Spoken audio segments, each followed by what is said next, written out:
Thank you very much. And thank you, everyone, for being here. We promise to make the prettiest of music as this ship sinks. I'm going to keep introductions brief because some of you, at least, were in this very room last night and heard those. Mead Treadwell has come to us from Alaska. He has a truly immense breadth of experience. He's been in business, in politics, in think tanks, probably in a whole bunch of other sectors as well. He helped clean up after the Exxon Valdez. He was deputy commissioner of Alaska's Department of Environmental Conservation under Wally Hickel. He helped open the border between Russia and Alaska with an ecotourism company and has worked in northern Scandinavia in tourism as well. He's worked on pipelines. He's worked on railroads. You're working on ports. He's worked for a time, too, as a federal official and has a particularly astute perspective on Asia as well because of how thoroughly Alaska depends on that region as a market for its fishing, for its lumber, for its natural gas, for its aviation. And as I mentioned last night, he's one of the rare people who has preached Mike Pompeo and Hillary Clinton and hired Jean Chrétien. So thank you for being here.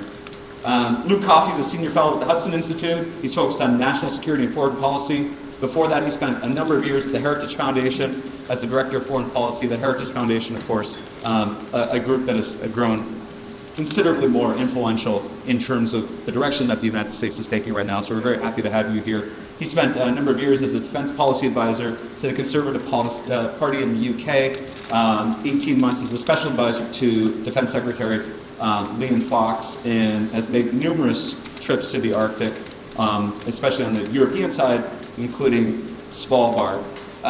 So with that brief introduction, why don't we launch into things? And we talked quite a bit yesterday about some of the changing geopolitics around the Arctic, some of the changing international considerations. And I want to speak a little bit more, direct some of the conversation towards Canada and Canada's role in that. And neither of you are Canadian, but if you read the Canadian documents, the Canadian defense documents when it comes to the Arctic, like Canada's foreign policy when it comes to the Arctic, it is peppered throughout with comments about the need for cooperation between Canada and the United States. It's very clear that when Canada looks at the Arctic, there is a great deal of that thinking that involves joint work with the United States. And so I think hearing from your perspectives on that is valuable. There's many other people in the room. Many of you will be on the stage today and tomorrow from different parts of the Arctic, from Canada. But I think hearing your perspective, from a U.S. perspective on some of these issues, has a great deal of value. So let's start with the Northwest Passage. Canada considers this its internal waters. I remember I was a journalist in Yellowknife, and when I started noticing federal documents that were no longer using the word Northwest Passage, were using the words internal waters. To what degree is the U.S. view on that as an international waterway? To what degree is that set, or is there potentially an argument for Canada, for the U.S. supporting the Canadian position on this? Because, of course, if it's an international waterway, then it should have unrestricted access also to Chinese and Russian and other vessels. Is there some value in allowing Canada to sort of maintain its sovereignty and control over that waterway? Maybe we'll start with Kate. Well, thank you, Stephen. Just in terms of U.S.-Canada relations in the Arctic, I'm going to touch not just on transportation, but on security and energy. But let's talk about the Northwest Passage. The U.S. has not ratified Law of the Sea, but we accept Law of the Sea as traditional, as traditional international law. Law of the Sea makes it very clear that nations with adjacent to traditionally ice-covered waters have special means to protect the environment. I don't think anybody in America in the United States who pushes the concept of the international seaway or international, versus domestic waters wants to hurt the environment. And so my suggestion is this may be an area where we agree to disagree for some time to come, but we work to develop common environmental protections for the area, work to develop common seaway. Jessica has a piece in the Globe and Mail today saying that we need to work together on seaways. I helped push legislation in the United States where the U.S. Department of Transportation, the Committee on Marine Transportation Services, is going to look at what we do with international seaways. And I think we just, as two countries, have to transcend that issue. It's very important for the U.S. and frankly for Canadians to make sure that China doesn't declare certain waters to be internal waters. We disagree with Russia's interpretation of internal waters. And so, as neighbors, I think we just have to work this out ourselves. Just before we hear from Luke on this, you mentioned yesterday this notion of some sort of joint management regime, sort of looking at the St. Lawrence as a model. But of course, the St. Lawrence touches on the shores of both countries. The Northwest Passage. So does the Northwest Passage. You can't get there without going through the Bering Strait, or the Bering Gate, as the military calls it sometimes. The interesting thing is that as a student of Arctic shipping, I can tell you that there have been, there are three seaways in essence. There's the Trans-Arctic, the Transpolar route, the Lana Sea route, and the Northwest Passage. The Northwest Passage is really seen as the less competitive one for a number of different reasons, mostly dealing with ice. My daughter is still partly charting the Northwest Passage for international mapping and charting and so forth. But ideally together, we need, as nations that have a presence in the Arctic, we should be working together to develop an international seaway and do it right so that it's protecting indigenous subsistence, so that it's making sure that others who have the same view the United States does on this being an international seaway, but do not have the agreements that we have with Canada, are abiding by some. And so there's a piece of work to be done together.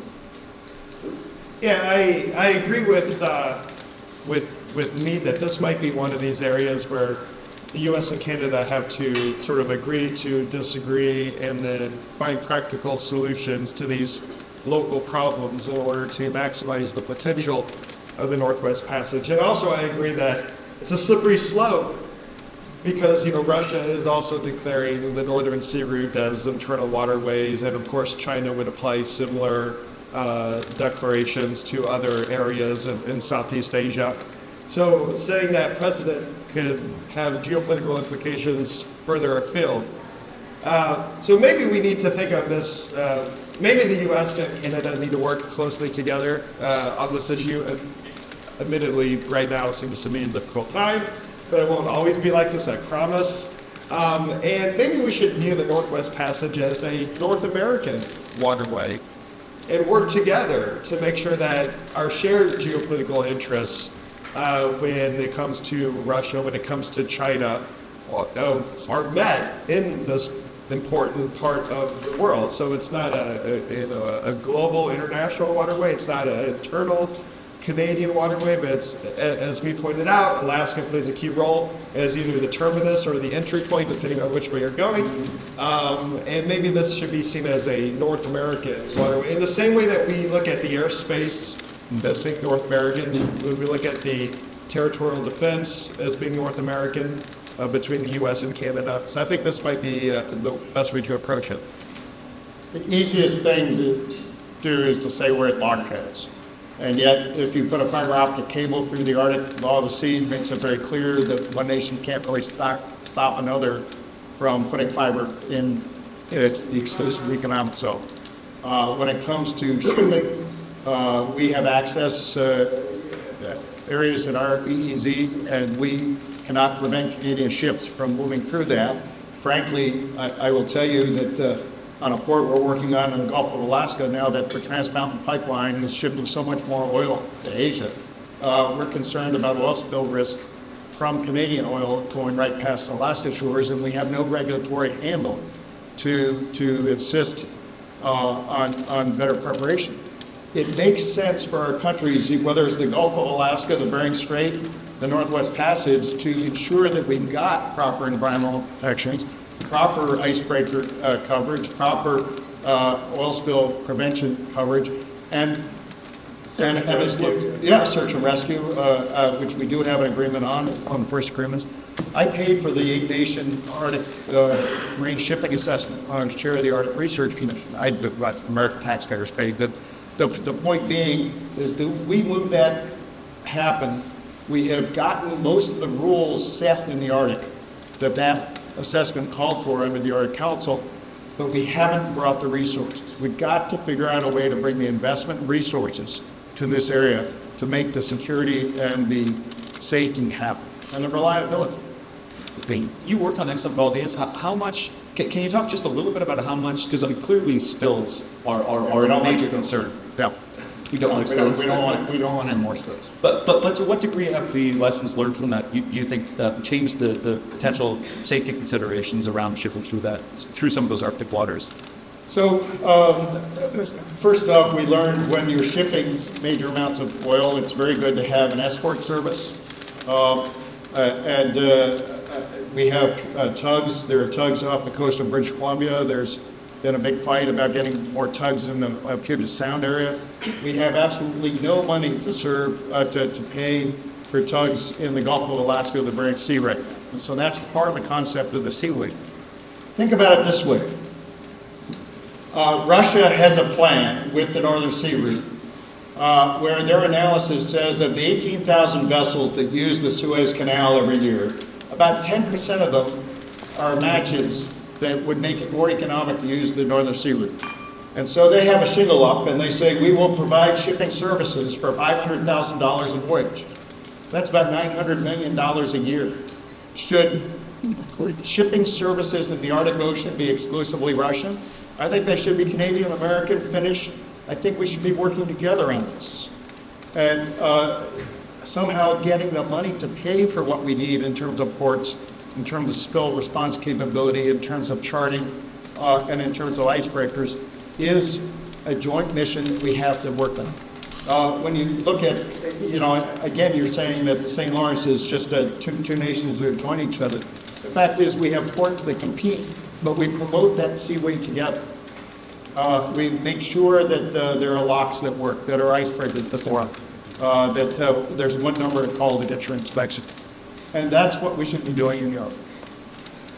Luke, can you talk a little about the Iron Dome and what you see as the implications for Canada with that? We have NORAD, we have Canada committing to spend a bunch of additional money on NORAD, upgrading detection and this sort of thing. But Iron Dome is different. What do you think this is going to mean as far as the conversations it's going to force for Canada? Yeah, well, in the technicals, I know we use the term Iron Dome to describe what it really means is a comprehensive multi-layer missile defense system for North America. It's not actually the type of protection that Israel has with the Iron Dome because the missile threat is a lot different. But for the sake of ease, it's easier to just call it Iron Dome. So this is another example of how we view this challenge from a North American perspective. And this is also a great example of how it's just not the US and Canada, but then you have to start broadening out to other Arctic allies and partners. In the case of missile defense for North America, Greenland is very important here. For matters of physics, geometry, and geography, Greenland is vital for the air defense of the North American continent. And I think this is a discussion that, obviously President Trump is keen on. He's referred to this a number of times. And I would see no reason why this should be controversial in Canada. Who wouldn't want, in this era of ballistic missile proliferation, in an era where we're seeing the consequences of the use of these ballistic missiles? I mean, one only has to look on social media when you wake up in the morning to see what happened the night before in Ukraine.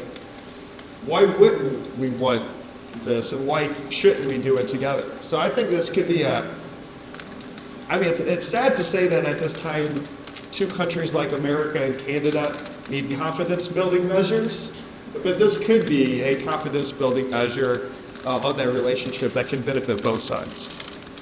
Can I just add one thing on that? When the United States got out of the AGAM treaty and decided to build missile defense, Canada said they thought missile defense was destabilizing and did not want to participate. Even Barack Obama campaigned against missile defense, setting to dismantle it for his president. Found it was very convenient when North Korea started firing test missiles at us in the Senate, and doubling the size of the plant of the installation in Alaska. This is a confidence building measure, something where the U.S. and Canada should be working together, and frankly, we should be working together with the Danes and Greenland.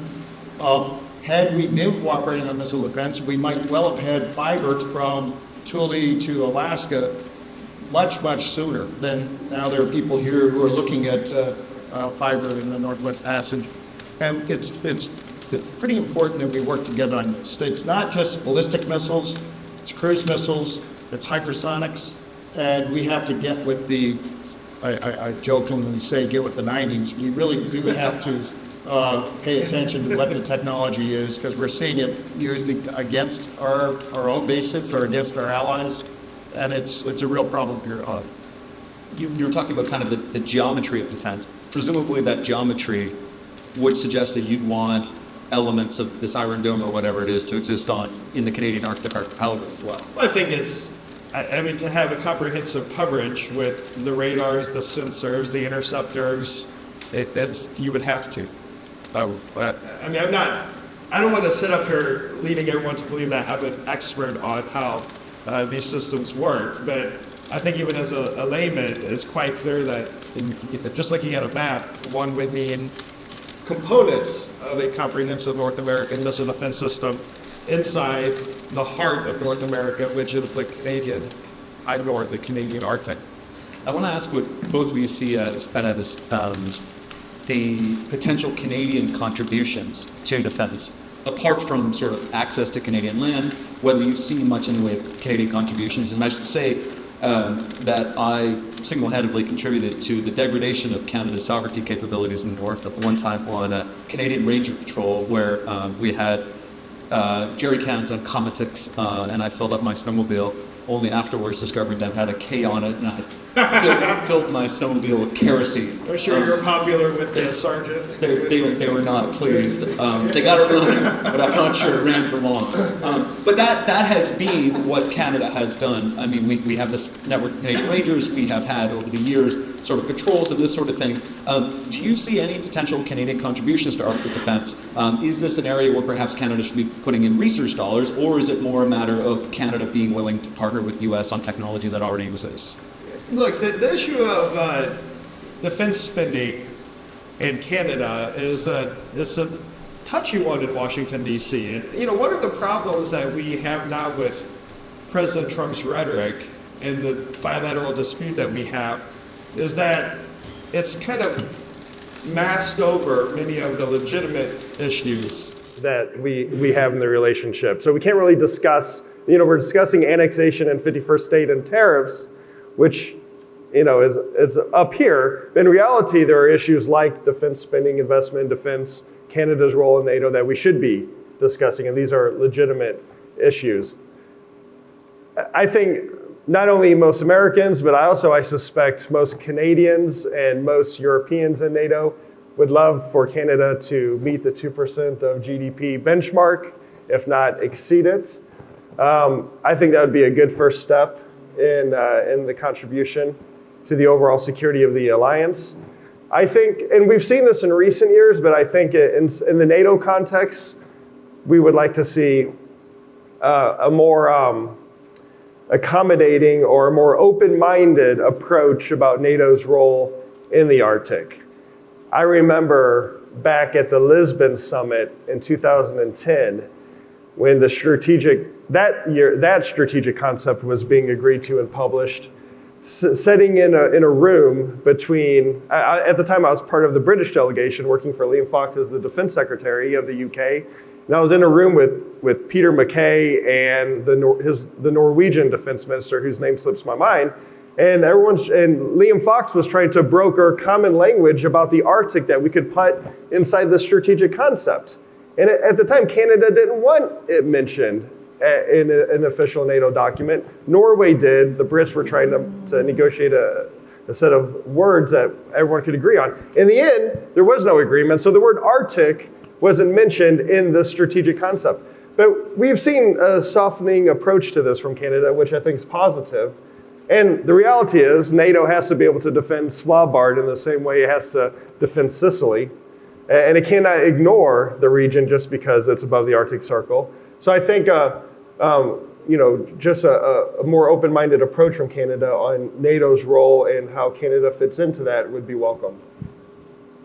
I think there's a lot of things we can do together in defense that we're not doing. We've talked about missile defense. We're upgrading our coastal radars. We need to have a better common response to the threat of cruise missiles. You can take off one of those Bear bombers. It's always quaint. And I've said to the Northcom people, whenever you publish a picture of a Bear bomber flying close to Alaska, I think, okay, that bomber is older than I am. And I've got platinum hair now. But the fact is, it's not carrying H-bombs to drop. It's carrying cruise missiles to let go. Okay? And those bombers can take off and be a couple hundred feet above the field in Nadir or Cape Schmidt and send these things off, and we may not even know they're coming until they've taken out our radars. Strategic radars for North America and Europe. We need to be thinking about, it's very easy to think about the high north in Canada, but Canada is also very much part of the Alaska Command. You'll hear from Craig Fleener with the Ted Stevens Center here tomorrow. And the point is, we're looking at expanding our capability in the Aleutians against submarines. We're talking about where we are in the third island chain in case of a conflict in Asia. And Canada is very much a part of that. So a bigger understanding for NATO. We're pushing for more Japanese exercises with us in the North Pacific, more Arctic exercises. And the last thing I'll say is land. We still are not a very accessible north. And there's been concepts, I worked hard on the rail concept between Alaska and Canada. There's efforts going on now to revive that. And one of the things that I learned from the military, which has been very supportive of the project with statements by Canadian generals, by US generals, is that if we have an exercise of having to defend the Arctic one way or the other, it will fail because of logistics. There is a logistics need to work on better land connections as well. I'm going to ask a couple more questions, and then we'll turn it over to questions from the audience. Mead, when we were chatting last week, you described, speaking with Mike Pompeo, and you described his views as a Monroe Doctrine for the Arctic. And I wonder if you can explain what you mean by that, and whether you see that as a persistent view that sort of carries into the current administration. I'd say it's very definitely a persistent view. In reading the Trump executive orders on energy, for example, it talked about selling more LNG, but to our allies. And I'm not sure China qualifies there, even though we have in our almost $1 trillion trade deficit announced this morning, we have a large trade deficit not only between us, US and Canada, but with China. So the joke with Mike Pompeo is that he went to the Arctic Council and said to China, "You're not a near Arctic nation." And I was briefing him on LNG, and the fact is that whether it's LNG coming out of Prince Rupert or LNG coming out of the northern coast of Alaska, we are probably the closest LNG supplier to China except for Russia. And in that case, they are a near Arctic nation. But strategically, we do not want to see Chinese control of our ports. We don't want to see China and Russia controlling Arctic seaways. We have a very interesting situation in that Alaska's economy is 1/5 by the books. It's actually larger in the international marketplace. And our biggest customer for fish is China. Our biggest customer for aviation services is China. They're potentially the biggest customer for natural gas by what they had signed up for in the past. And they're picking up lots of Russian Arctic gas now. And so, frankly, I spent most of my life in this post-Cold War peace where I was hoping that the Chinese kids who were interns in Alaska and some of the businesses I was part of would be people I could talk to, for a long time. You can talk to them now, but our countries are growing apart in a way, and we have to envision ultimately a time of peace again. But we have a huge challenge right now. I spend much of my reporting work in the U.S., and I think for a lot of Americans, this whole 51st state talk has been a bit of a punchline. I don't think a lot of Canadians are laughing, and I think even fewer Canadians are laughing, given some of what we saw in terms of this whole tariff threat, which continues to hang over this past weekend. And what we're talking about here are elements of cooperation on shipping, cooperations on defense, and this sort of thing. How concerned are you that some of those cooperation initiatives are going to be eclipsed? If Canada is feeling defensive towards the United States, if Canada is feeling threatened by the United States, it feels like this might be a time where cooperation is even more difficult rather than easier. I'm going to say, and I didn't come here to criticize our current administration, but I do think it's very important when the United States takes a position that it's well understood.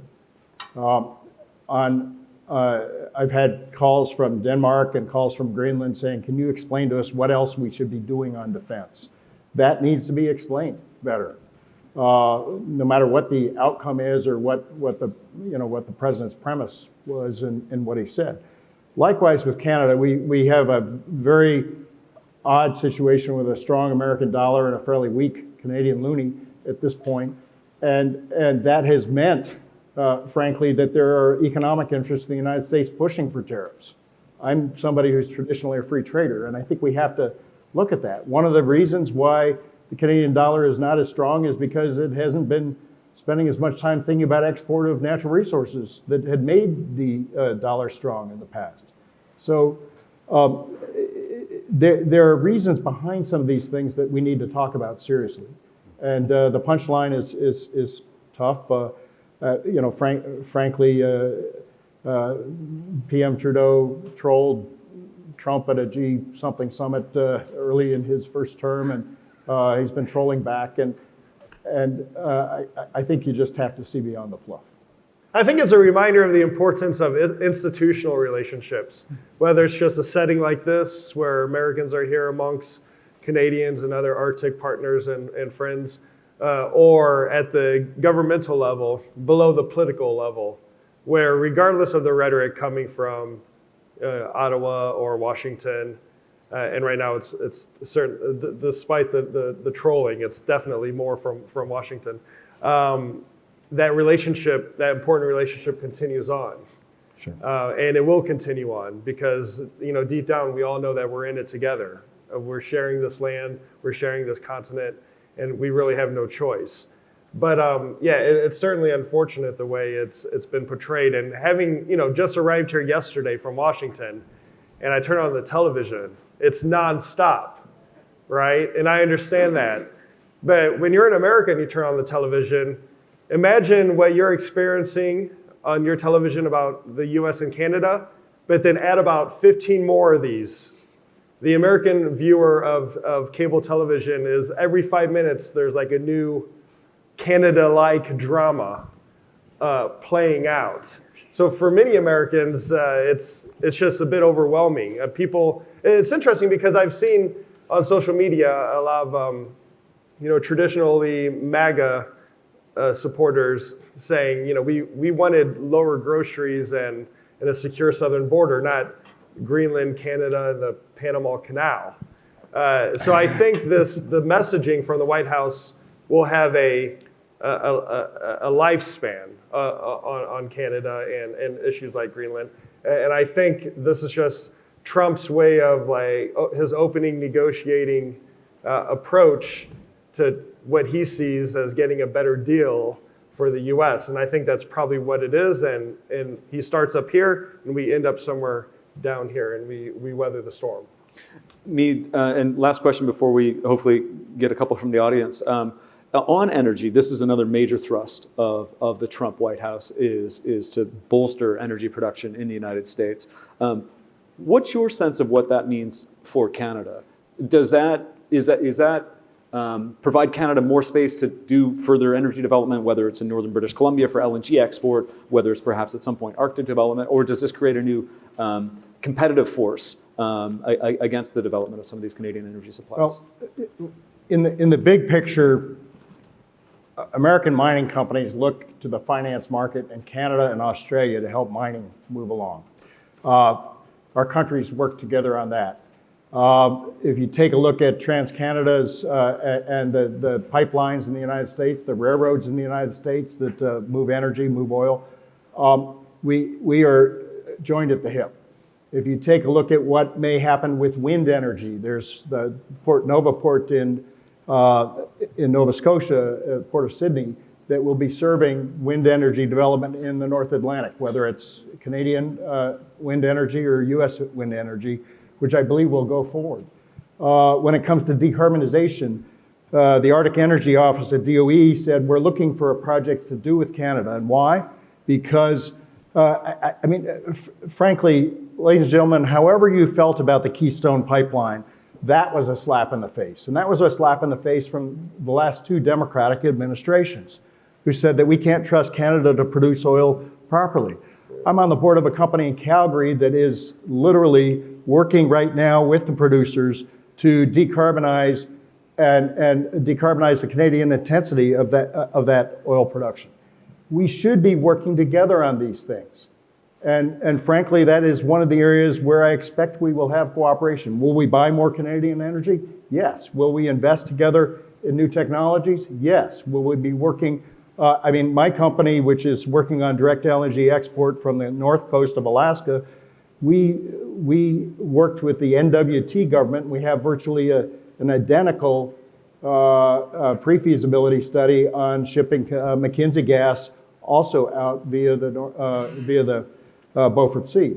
And it just makes sense for us to cooperate, and we'll figure out ways to cooperate, and part of it will be for what Trump used to call North American energy dominance, and we're going to be there again. And don't think, and because the world has been divided between renewables and those awful fossil fuels. Natural gas is the easiest fuel to decarbonize. Most of the hydrogen that is burned as hydrogen comes from natural gas. We have a patent that actually makes it much easier to decarbonize natural gas and also make graphite.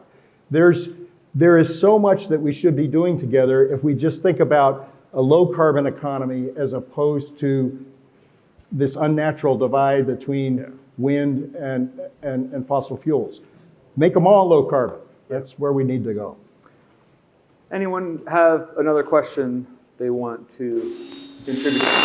Please put your hands up. Otherwise, Jessica. Oops. Just we can repeat it. Okay. I'm coming back to a few things about open-minded and agree to disagree. And so I'm wondering then for having some sort of seaway, Arctic Seaway, North American Arctic, then in the St. Lawrence Seaway, as I understand, Canada is in charge and controls, and it's over Canada and its part, and then the United States controls and operates the U.S. part, and then both Canada and the United States have separate corporations, which they both then kind of manage those pieces, and it all comes together as a cooperation. And the great part about it, of course, it is you don't have to go through the border 65 times when you're going through, and everything is coordinated through environmental protections and all of these things. So I'm wondering if there's an option then to agree to disagree, and so therefore it's a cooperation. You've got the Alaska piece, and the United States is in control of that, and part of it and dominates that. Then there's the part that's the internal waters of Canada, and then that's Canada's, and it controls and operates that. And then so you have these separate corporations, and then we add like Denmark, Greenland there, and then they have the other bookend of it, and it's their waters that they control and operate, and then it kind of all comes together through coordinated regulatory measures, and like we were saying, opportunities for insurers, terrorism. So the concept that Jessica's talking about, and there's a link in her piece in the Globe and Mail today, is the Arctic Seaway concept, which we worked on at the Arctic Circle in the Wilson Center. It is true that if you take a boat from up the St. Lawrence and into, say, Lake Superior, you cross the U.S.-Canada border dozens of times. If you need icebreaker service in Lake Superior, for example, you have nothing to say as the ship owner whether you're getting a Canadian icebreaker or an American icebreaker. We work together, even if it's in our waters, a Canadian icebreaker may be helping. The concept that we put forward, Tero Varaste, who used to be chairman of the Arctic Economic Council and head of the Finnish icebreaker fleet, called it Uber for icebreakers. Literally, the concept is we don't have enough, you don't have enough. The Finns have got icebreakers they only need between December and March. And let's see what we could do to offer a competitive shipping service that gives what the shipping industry says it needs: security, safety, reliability, and underscore the words reliability. If we work together on that, we can move above the questions of, who owns what. And remember, there's a 5,000 square mile pie slice at our border in the Beaufort, which we both disagree on. And I'm looking at my friend Bill, who's about to be the Coast Guard attaché here. Bill, if there's an oil spill in that pie slice, are we both going to rush to go clean it up, or are we going to figure out how to do it even though we disagree who owns it? I mean, the fact is we do need to work together. Yeah.